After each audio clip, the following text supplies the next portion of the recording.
singer, I figure you all know, so everybody will try to ask questions about what? Well, I'm supposed to be talking to this microphone?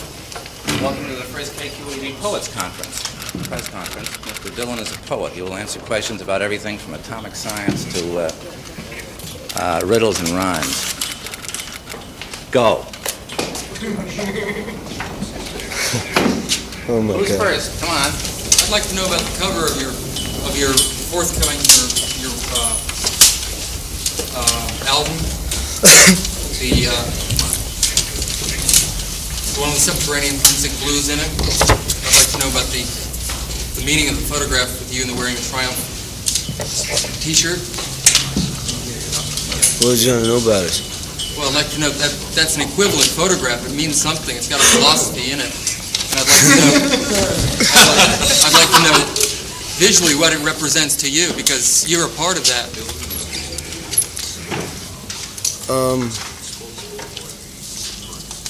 I haven't really looked at it that much. I've thought about it a great deal. It was just taken one day when I was sitting on the steps, you know. I don't really remember very too much about it. Well, what about the motorcycle as an image in your songwriting? You seem to like that. Oh, we all like motorcycles to some degree. I do. Do you think of yourself primarily as a singer or as a poet? Oh, I think of myself more as a song and dance man, you know. What? Song and dance man. Why? Oh, I don't think we have enough time to really go into that. You're quoted in the Chicago Daily News as saying that when you're really wasted, you may enter into another field. How wasted is really wasted, and do you foresee it? No, I don't foresee it, but it's more or less like a ruthless type of feeling. Oh. Very ruthless and intoxicated to some degree.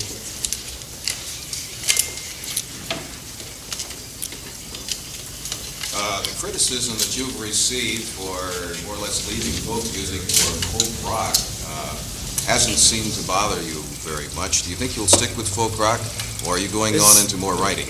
I don't play folk rock. What would you call your music? I would call it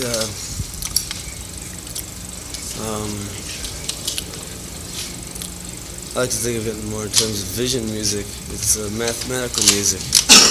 Would you say that the words were more important than the music? The words are just as important as the music. There would be no music without the words. Which do you do first, ordinarily? The words.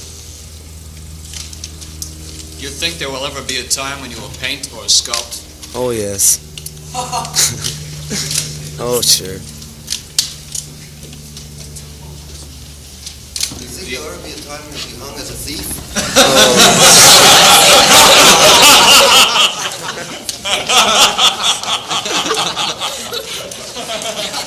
You weren't supposed to say that. Let me have a match. Thanks. Bob, you said when you always do your words first and you think of it as music. When you do the words, can you hear it? Can I hear can you sort of hear what music you want when you do your words? Oh, yes. Yeah. Do you hear any music before you have words? Do you have any songs that you don't have words to yet? Sometimes on very gentle instruments, not on the guitar though. Maybe something like the harpsichord or the harmonica or auto harp. I might hear some kind of melody or tune which I would know the words to put to. You'd say that? Yes, not with the guitar though. The guitar is too hard an instrument. I don't really hear many melodies based on the guitar. Do you sit down just to write a song, or do you just write it on inspiration? I more or less write it on on a lot of things.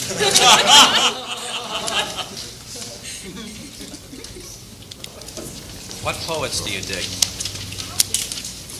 Oh,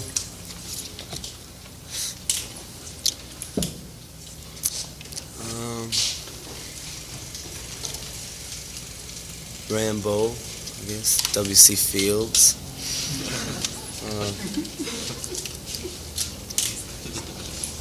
The family, you know, the trapeze family in the circus.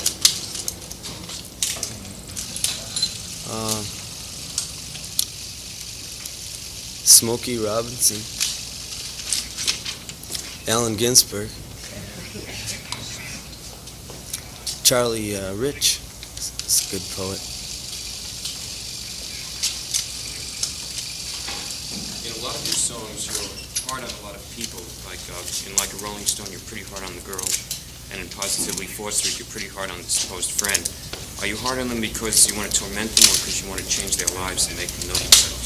I want to needle them.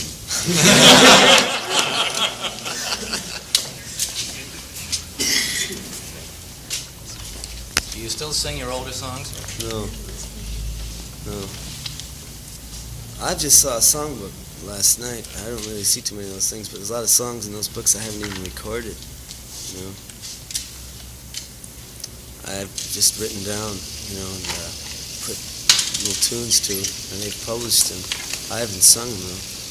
A lot of the songs I just don't even know anymore, even the ones I did sing. There doesn't seem to be enough time, you know. Did you change your program when you went to England? No, I finished it there. That was the end of my older program. I didn't change it. It was developed.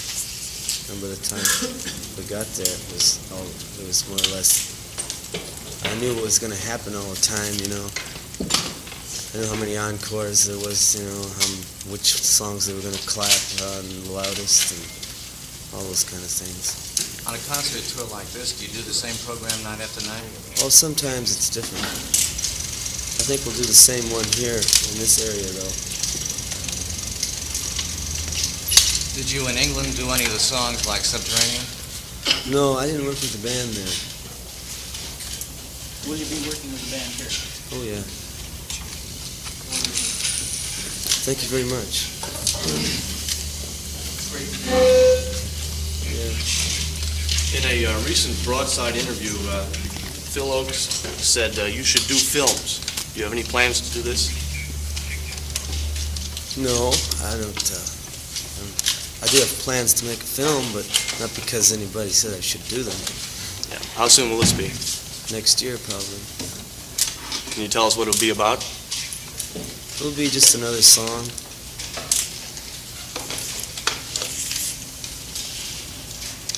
You dig flicks. Who are the people making films that you dig particularly? Truffaut. I really can't think of any more people.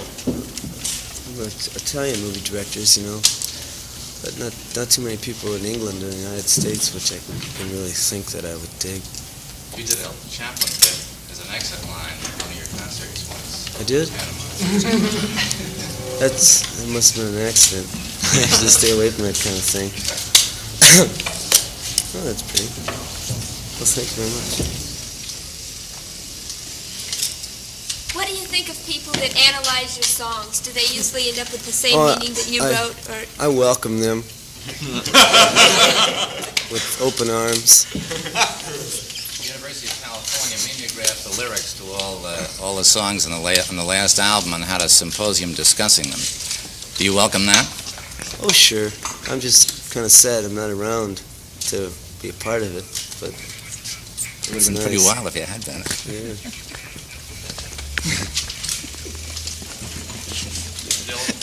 Josh Dunson, in his new book, Freedom in the Air, implies that you have sold out to commercial interests and the topical song movement. Do you have any comments here? Well, no comments, no arguments, no, I certainly don't feel guilty. ever sell out to a commercial interest, which one would you choose? Bob? Ladies' garments. Bob, have you worked with any rock and roll groups? Professionally? Or just sitting in or on concert tours with them or sitting in with their sessions? No, I don't usually play too much.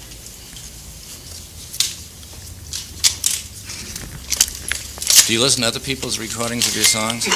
Sometimes. A few of them I've heard.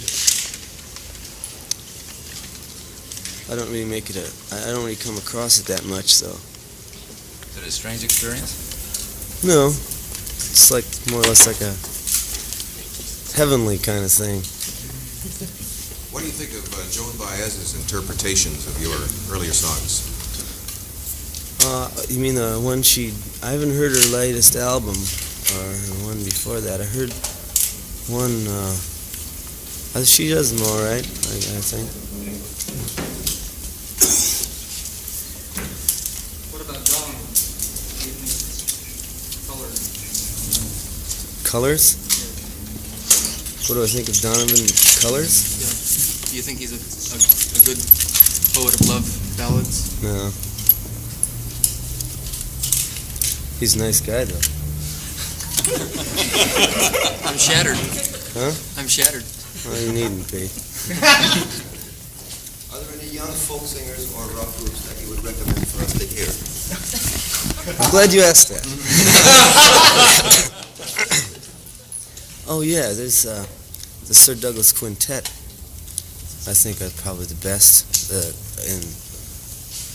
are going to have a chance of reaching commercial airwaves. They already have with a couple songs.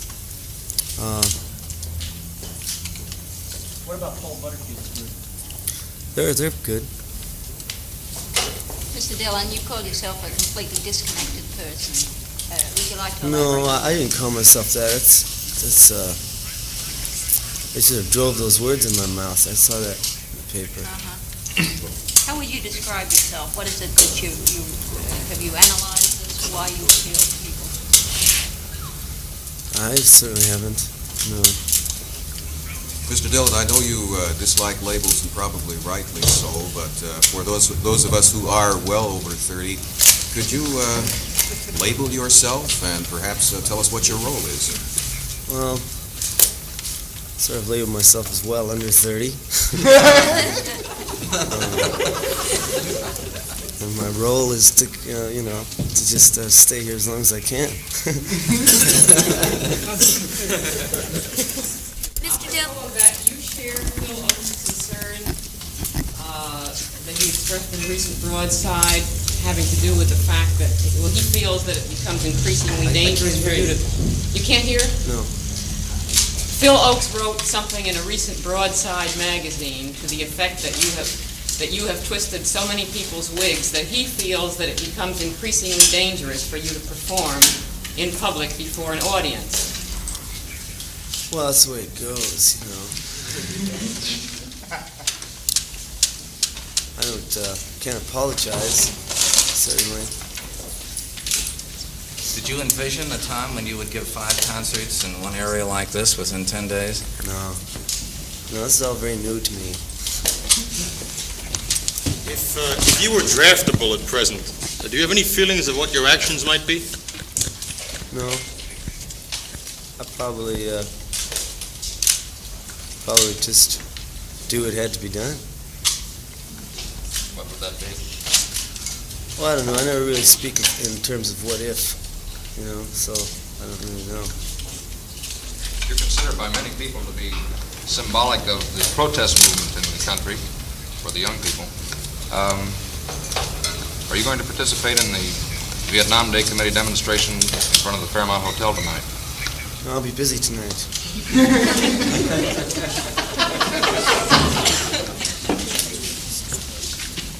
You planning any demonstrations? Well, we thought of one. We thought of one. I don't know if it could be organized in time. Could you describe it?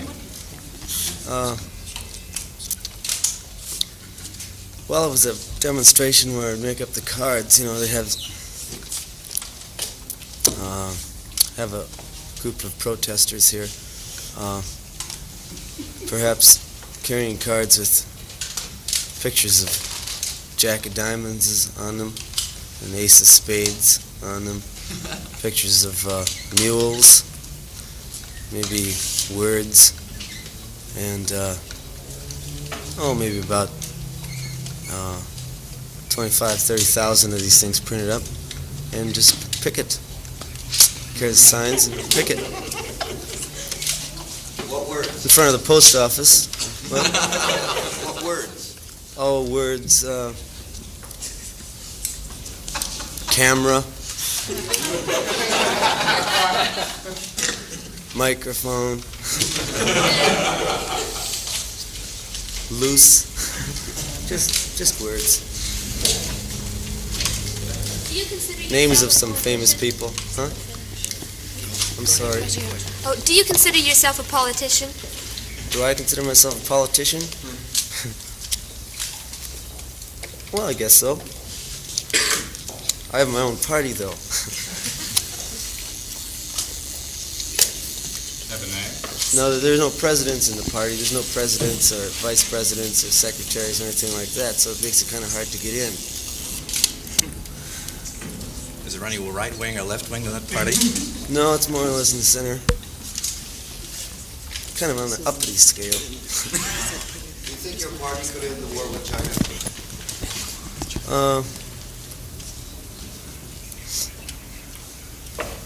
I don't know. I don't know if they have any people over there that it would be in the same kind of party. You know? So it might be kind of hard to infiltrate. I don't think my party would ever be approved by the White House or anything like that. Anyone else in your party? Anyone else in this party? No, most of us don't even know each other, you know. It's hard to tell who's in it, who's not in it. Do you recognize them when you see them? White House. Oh, you can recognize the people when you see them.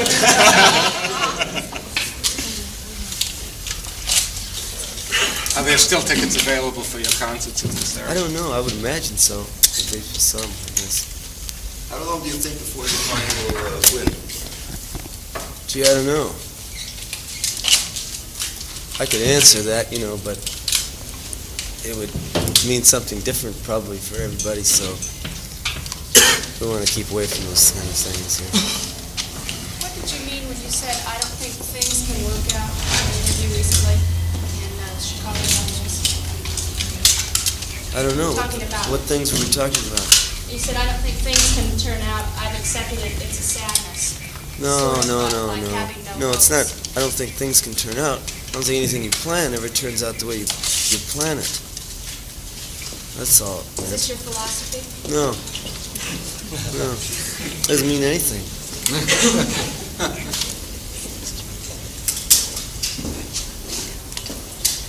Do you think that it's fun to put on an audience? I don't know. I've never done it. I wrote a song called Baby, You've Been On My Mind. Yeah. You didn't record it, right? No. Do you sing at the concert? Have you? No, I haven't. No, I haven't. No. Are the concerts fun still? Yeah. Concerts are much more fun than they used to be. Do you consider them more important than your albums, for instance? No, it's just a kick to do it now. The albums are the most important.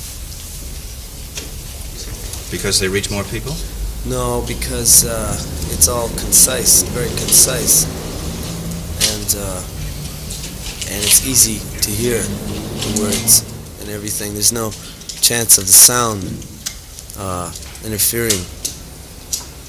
Whereas in the concerts, we've played some concerts where sometimes they have very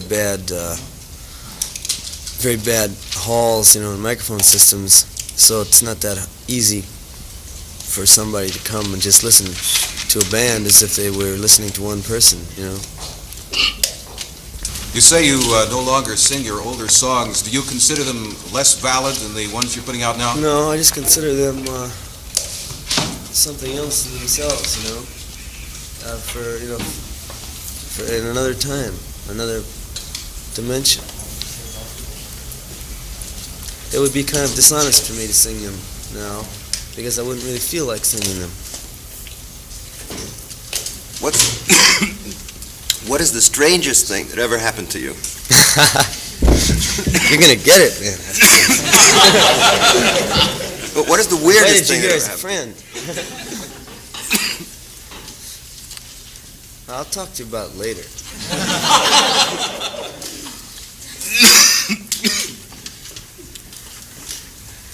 I wouldn't do that to you. What areas in music that you haven't gotten into do you hope to get into?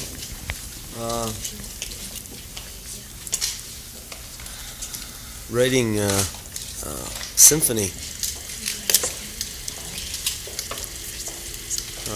with different melodies and different words, different ideas, all being the same, which just roll on top of each other and underneath each other.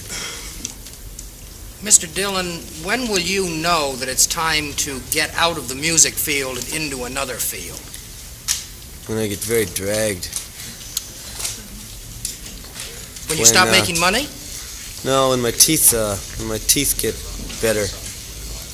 Or, God, just when something makes a drastic, when I start to itch, when something just goes to a terrifying turn. And I know it's got nothing to do with anything. And it's time to leave. You say you're going to write symphonies. Yes. Is this in terms that we think of symphony? I'm not sure.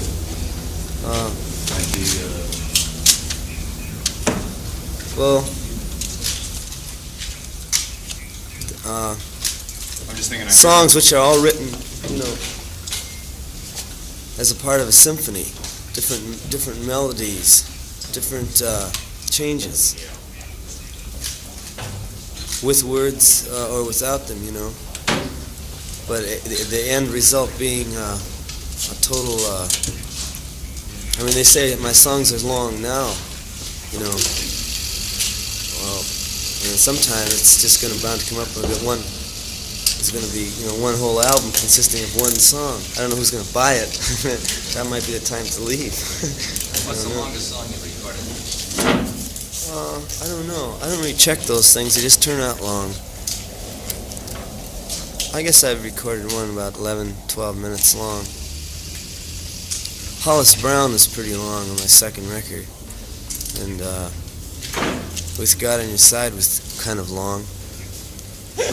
But none of them are, I don't think there was as much into anything as Desolation Row was, and that was long too. Songs shouldn't seem long, it just so happens that it looks that way on paper. That's all. The length of it doesn't really have anything to do with it. Doesn't this give you a problem issuing records? No, they're just ready to do anything that I put down now, so they don't even care. But what happens if they have to cut a song in half, like Subterranean Homesick Blues for They the single? didn't have to cut that in half. Well, but they didn't have to, but they did. No, they didn't. No. You're talking about like a Rolling Stone. Oh, yeah. Oh, they cut it in half for the disc jockeys.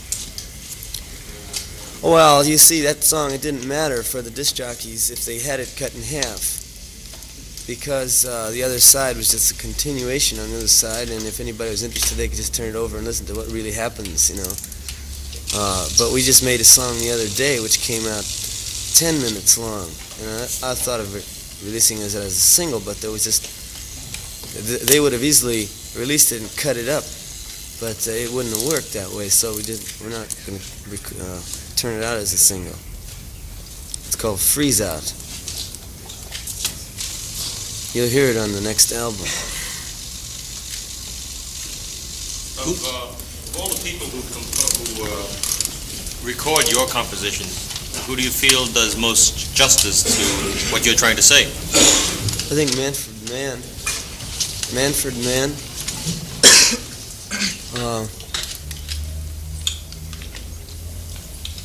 They've done the songs. They've done about 3 or 4, and each one of them has been right in context of what the song was all about.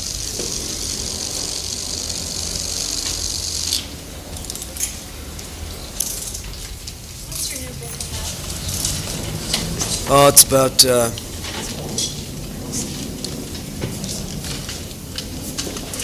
just about all kinds of different things. Rats, balloons. They're about the only thing that come to my mind right now. Is that the same book, Macmillan? Yes, yes. No, I don't really do too many of them. I wouldn't do it if I was oppressed or depressed, or there's nothing wrong here. Seems kind of silly I'm up here, that's all, but How would you define folk music? how would I define How would you music? define folk music? As a constitutional replay of mass production. Do you call your songs folk songs? No. Are protest songs folk songs? I guess if they're a constitutional replay of mass production. Do you prefer songs with a subtle or obvious message? With a what? A subtle or obvious message. I don't really prefer those kind of songs at all. A message, you mean like, what song with a message? Well, like Eve of Destruction and things like that. Do I prefer that to what? I don't know, but your songs are supposed to have a subtle message. A subtle message? Well, they're supposed to. Where'd you hear that? In a movie magazine. Oh my God.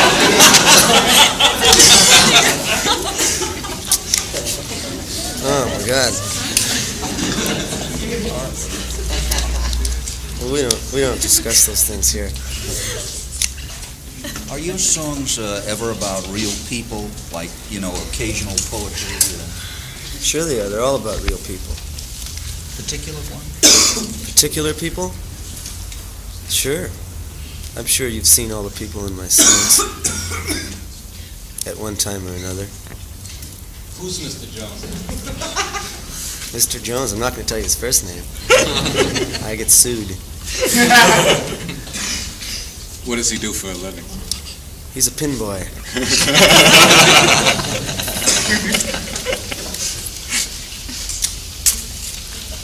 He also wears suspenders.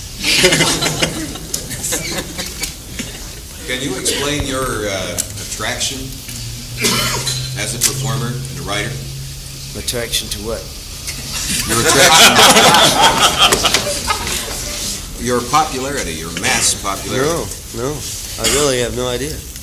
That's the truth. I always tell the truth. That is the truth. What are your own personal hopes for the future, and what do you hope to change in the world? Oh, my hopes for the future, to be honest, I don't have any hopes for the future, and I just hope to have enough boots to be able to change them. That's all, really. It doesn't boil down to anything more than that. If it did, I would certainly tell you. What do you think of a question and answer session of this type with you as the principal Well, subject? I think we all have different. I think I dropped an ash on myself somewhere. Oh, well, you'll see in a minute here what happens. I'm not going to say anything about it though. What was the question? What are you thinking about right now? Thinking about this ash. Right before that. Huh? This ash is creeping up on me somewhere. I've lost touch with myself, so I can't tell where exactly it is. Was that an inadvertent evading of the question? No, about I didn't. What you feel about meetings of this kind, question and answer sessions? Oh no. I I just know in my own mind that You we think all they're have a different idea of all the words we're using. So I don't really have too much. I really can't take it too seriously because we're reading. Like if I say the word house, like we're both going to see a different house. If I just say the word, right? So we're using all these other words, like mass production and movie magazine. We all have a different idea of these words too. So I don't really know what we're saying here.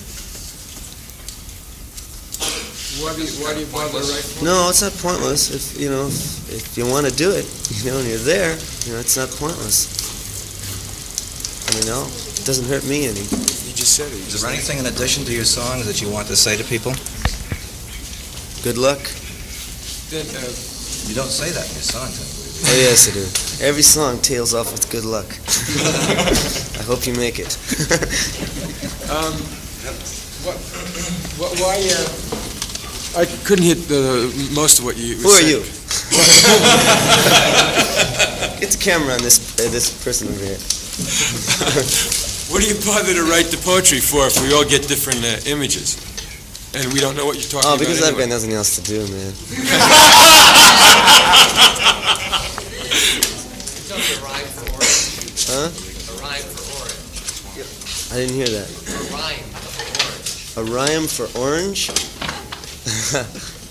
Just a rhyme for orange? Is it true that you were censored from singing on the Ed Sullivan Show because they wouldn't let you sing what you wanted to? What? Did they censor you from singing what you wanted to on the Ed Sullivan Show? Yes. It was a long time ago. What did you want to sing? I don't know. It was some song which I wanted to sing, and they said I could sing. It's more to it than just censorship there. They actually said I could sing the song, but when we went through the rehearsal of it, guy came back afterwards and says that I said I have to change it. And he said, can't you sing some folk song like the Clancy Brothers do? And I didn't know any of their songs, and so I couldn't be on the program. That's what it came down to. Have you found that the texts of the interviews with you, which have been published, are accurate to the actual conversations? No, that's another reason for I don't really give press interviews or anything, because, even if you do something, there are a lot of people here so they know what's going on, but like if you just do it with one guy or a few guys, they just take it all out of context, They just take it, split it up in the middle, or just take what they want to use, and they ask you a question and you answer it, and then it comes out in print that they just substitute another question for your answer.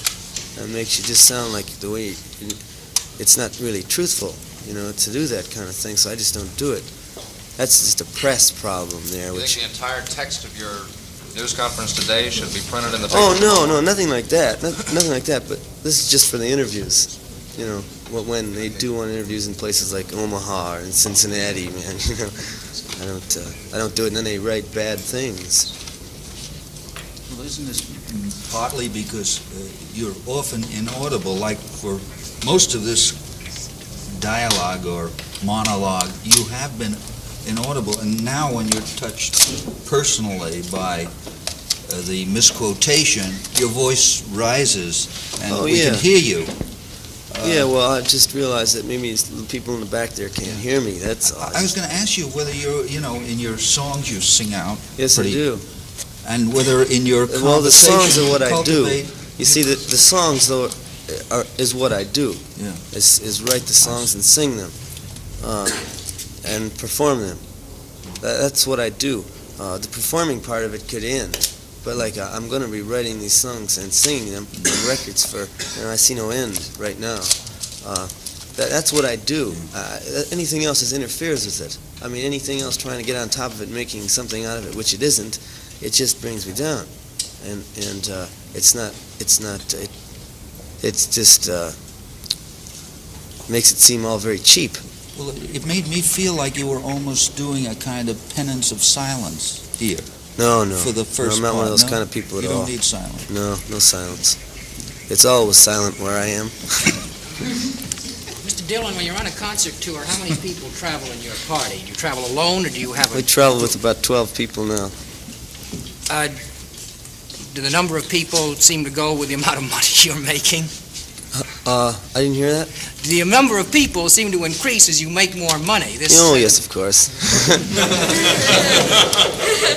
Is that known as Dillon's Why do you Law? need so many people when you travel on Well, this we have the concert? band. We have 5 in the group, and we need other things. It's a lot of electronic equipment now, a lot of different things which have to be taken care of. So we need a lot of people. We have 3 road managers, and things like that. We don't make any big public presentations, though. Like, we never come into town in the limousines or anything like that. We just go from place to place, and do the shows, that's all. You fly in your own plane? Do you have a private plane? Yes. What? Do you have to get in a certain type of mood to write your music? Yeah, I guess so. A certain type of mood, if you want to call it that. Do you find that you're perhaps more creative at a certain time of the day? Yes, I feel that way. Like a night writer? I wouldn't say night has anything to do with it. Have you ever sung with the Beatles? No. Well, I think we may have messed around in London, but I don't think anything serious. Were you ever to play a dance? Huh? Were you ever to play for people to dance? No. It's not that kind of music. It is. Well, what can I say? You must know more about the music than I do. How long have you been playing it? Do you find that when you're writing, yes. Do you find that when you're writing that you sort of free associate often? You just No, it's all very clear and simple to me. These songs aren't complicated to me at all. I know what they all are all about. There's nothing hard to figure out for me. I wouldn't write anything I can't really see. I didn't mean it that way. I meant that when you're creating a song, are you doing it more or less at a sort of a subliminal level where you're letting your mind just flow? No, my mind goes like that. You're very conscious of each step, each word. No, that's the difference in the songs I write now. In the past year or so, the last year and a half, maybe two, I don't know. But the songs before, up till one of those records, I wrote the fourth record in Greece. So there was a change there. But the records before that, I used to know what I wanted to say before I used to write the song, you see. All the stuff which I had written before, which wasn't song, which is on a piece of toilet paper when it comes out like that, that's kind of stuff I never would sing because people would, I know people just would not be ready for it. But I just went through that other thing of writing songs, and I couldn't write like it anymore.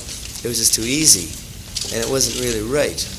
I would start out, I would know what I wanted to say before I wrote the song, and I would say it, and it never really would come out exactly the way I thought it would, but it came out, it touched it, But now, I just write a song, like I know that it's just going to be all right, and I don't really know exactly what it's all about, but I do know the minute and the layers of what it's all about.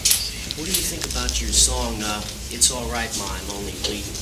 It happens to be my favorite one. God bless you, son. No. I haven't heard it for a long time. I couldn't even sing it for you, probably. How long does it take you to write? It's usually not too long time, really. I might write all night and get one song out of a lot of different things I write. How many have I written? I guess, there's one publisher that's got about 100. I've written about 50 others, I guess. I got about 150 songs I've written. Have they all been published? No. Some of the scraps haven't been published. But I find I can't really sing that anyway because I forget it, So the songs I don't publish, I usually do forget. Are you going to eventually take these scraps, as you call them, and make No, them I've into forgotten complete the songs? scraps. I have to start over all the time. I can't really keep notes or anything like that.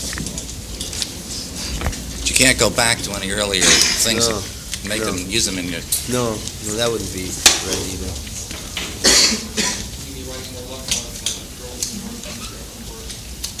Yeah, if it happens, That was a very, are you the same cat that was sitting over there?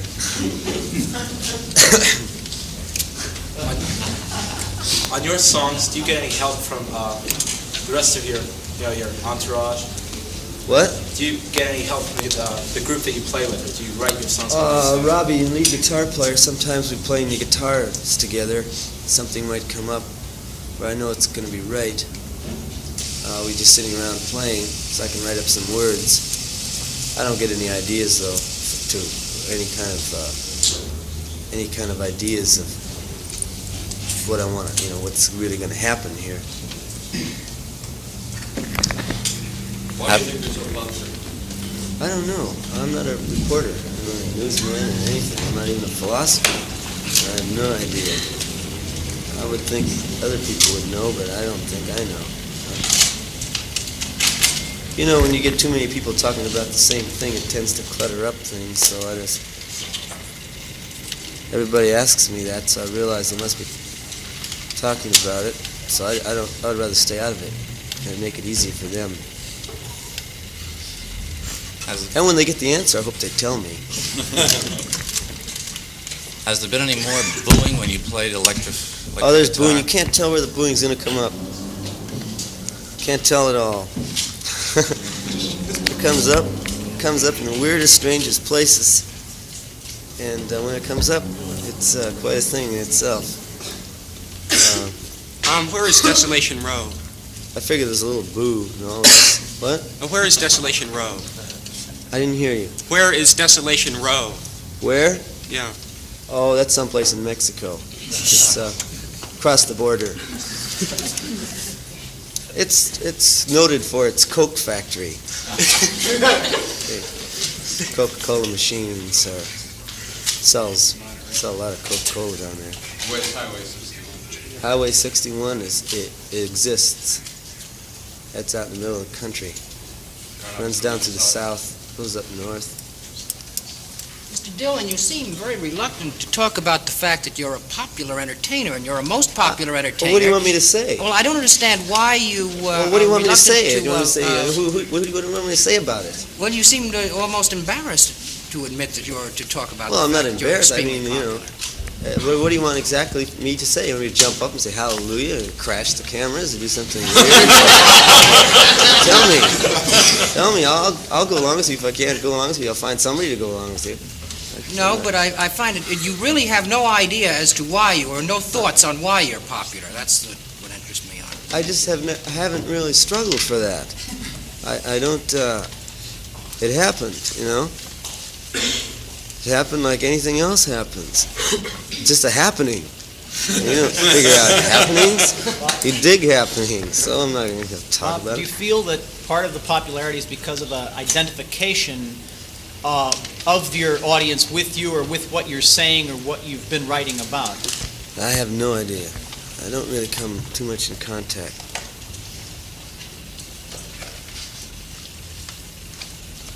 Does it make life more difficult? No, it certainly doesn't. Were you surprised the first time the booze came? Yeah, that was at Newport. Well, I did this very crazy thing. So, I didn't really know what was going to happen. But they certainly booed, I'll tell you that. You could hear it all over the place. I don't know who they were, though. And I'm certainly whoever it was, did it, loud, twice as loud as they normally would. They kind of quieted down some at Forest Hills, although they did it there too. They've done it just about all over, except in Texas, and they didn't boo us in Texas or in Atlanta or in Boston or in Ohio. They've done it just about, or in Minneapolis. They didn't do it there, but they've done it a lot of other places. I mean, they must be pretty rich to be able to go someplace and boo. I couldn't afford it if I was in their shoes. Other than the booing, if the audience has changed, you get screaming, you get people rushing to the stage? Sometimes you get people rushing to the stage, but you just, turn them off very fast. Kick them in the head or something like that. They get the picture. Going back to what you said a minute ago about not really being concerned and not really knowing why you are in the midst of this popularity. That's in direct opposition to what most people who reach this level of popularity say, and I am popular you see, because they feel with me. a lot of people start out and they try to be stars. I would imagine, like, however they have to be stars. I mean, I know a lot of those people, you know, and they start out and they go into show business for many, many reasons to be seen, you know. I started out, you know, like had nothing to do with it when I started. I started from New York City, you know, and there just wasn't any of that around.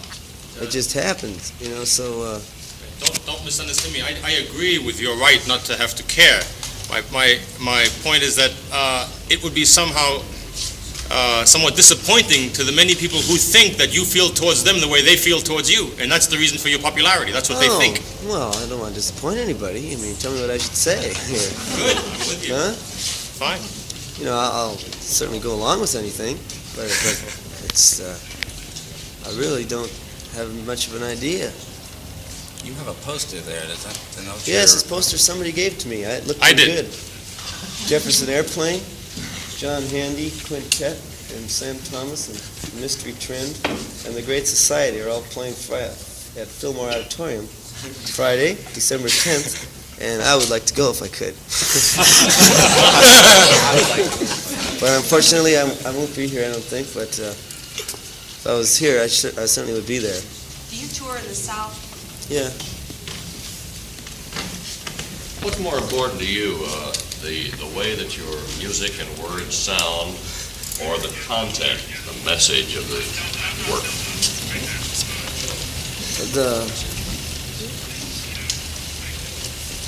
The whole thing while it's happening, the whole total sound of the words, what's really going down is it either happens or it doesn't happen, you know. That's what I feel is just the thing which is happening there at that time. That's what we do, you know. That is the most important thing. There really isn't anything else. I don't know if I've answered your question. Well, you mean it might happen one time and might not happen the next time with the same song? Nights, you know. But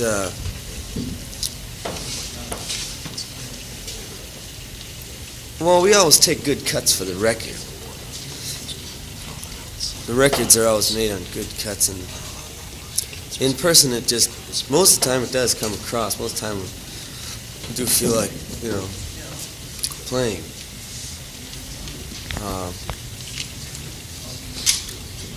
That's important to me. The aftermath, or whatever happens before and after, is not really important to me. Just the time on the stage and the time that we're singing the songs and performing them. Or not really performing them, even just letting them be there. Bob, we promised to spring you at a certain Yeah, time, what which is now, it's now 2 o'clock. Okay. Thank you very much. All right. I'd like, incidentally, to suggest that Mary Ann Pollard explain the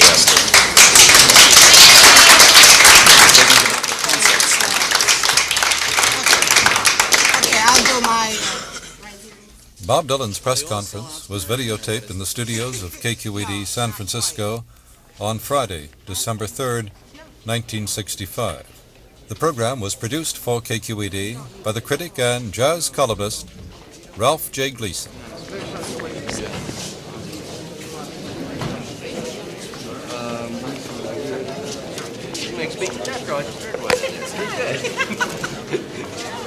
Nobody asked him where the party was. I was so tempted to get up and say, where?